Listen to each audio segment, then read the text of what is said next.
me take you out. Yeah, let me take you out. Baby girl, you's a cute. Baby girl, you's a cute. Baby, let me take you out. Yeah, let me take you out to a dinner and a movie. Hey, we ain't gotta go home. We ain't gotta go home. This ain't all about your movie. It ain't all about your... Nice. Welcome to the first episode of TellAllSportsTV. I'm Colby. And this is Jake is Burning. No, it's not really. This is TellAllSportsTV. And basically the point of the website is going to give true fan perspective on the real things that fans care about. To be honest, there's probably some stuff covered here that you probably don't care about.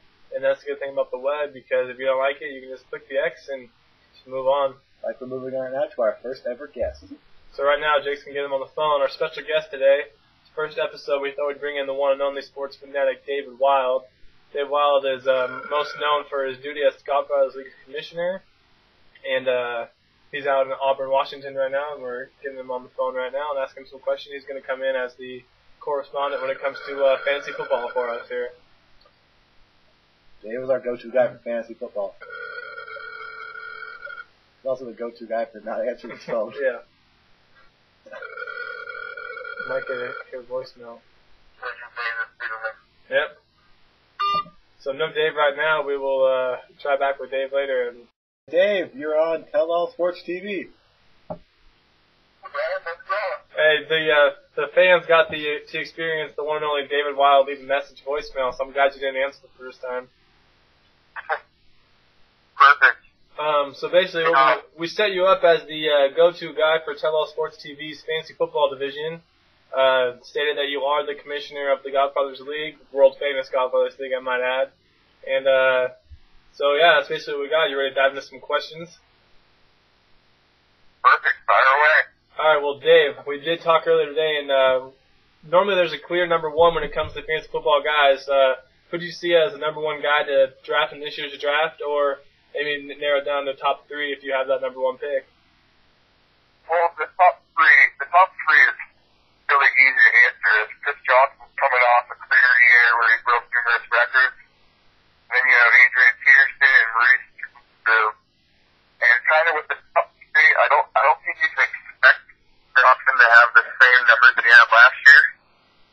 So it's kind of three of those that you choose will be, if I had to pick one though, I think I'd still go with Adrian Peterson.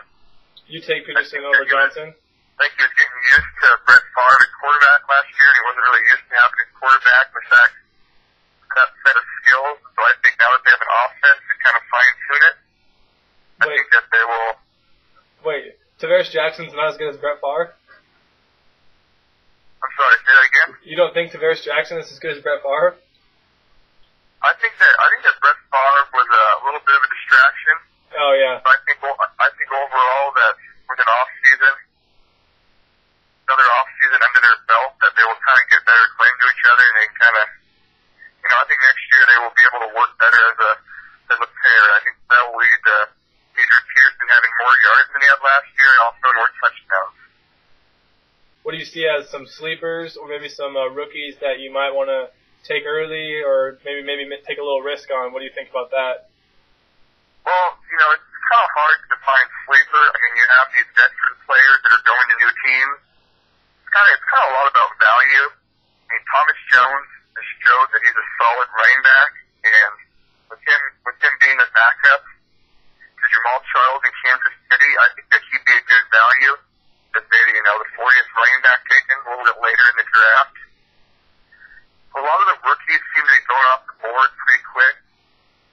Like Ryan Matthews, expected to be a top 15 running back in most of the magazines.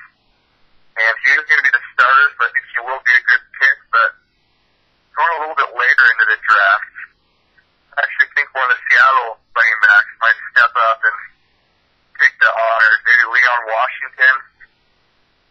I really like what he's done over his career, his limited amount of carries, and I think if he gets a few more of those carries, that he can really be the go-to guy in Seattle. So. That's good. So do you think that Leon will start off as the one, or what do you think now that Lindell's gone? Do you think he'll get more of the carries, or what? I do. I think that before, once Lindell was picked up, it was supposed to be a 1-2 punch of them, and now with Lindell gone, I think that they're going to give more carries to Washington, and so I think overall it's going to lead to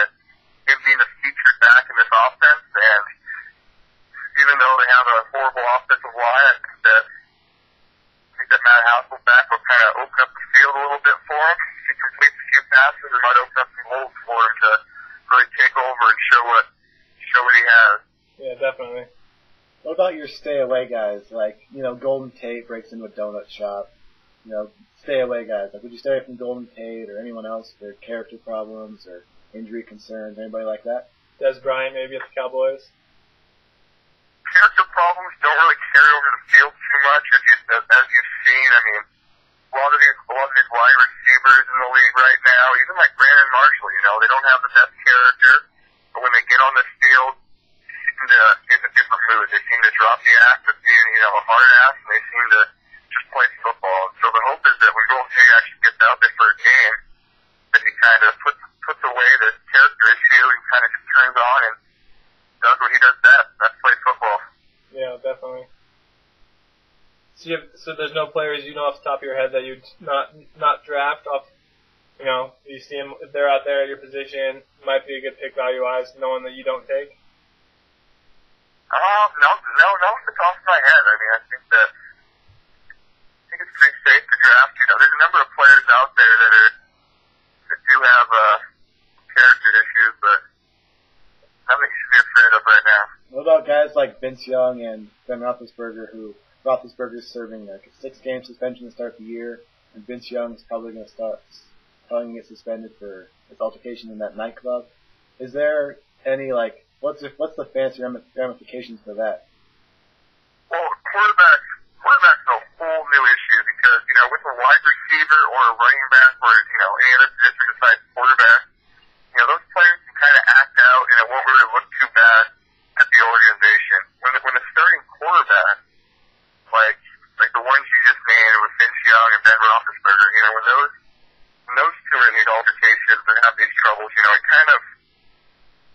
has a bad effect on the whole team because they have to miss time, and it just it's a bigger deal for a quarterback to be in those. Vince Young doesn't look like he's going to miss any time right now, so I think he'd still be a safe bet. As long as, he had some troubles earlier in his career, so it'll be interesting to see how it comes off last year's season after taking over as starter. So I still expect Vince Young to have a big year. Ben Roethlisberger is going to be pretty low on a lot of people's draft boards after this, so I think he's actually good value later in the draft. Definitely. Well, that's what we got for you today. Next week, I think we should dive more into setting up the position players, maybe cover one, maybe go over some quarterbacks and running backs and what you see out there for this year's draft classes, and maybe put together some mock drafts for some of the viewers. Perfect, guys. I'll start working on it. Thanks for having me on. Thank you, Dave. Thanks, David. Sure. See ya. That was one and only Dave Wilde, Commissioner of the Godfathers League. And like we said, next week we'll bring Dave back for some more fantasy insight. And until then, this is going to be this week's episode. So stay tuned for more updates throughout the week. And see y'all soon. And that was my final burn.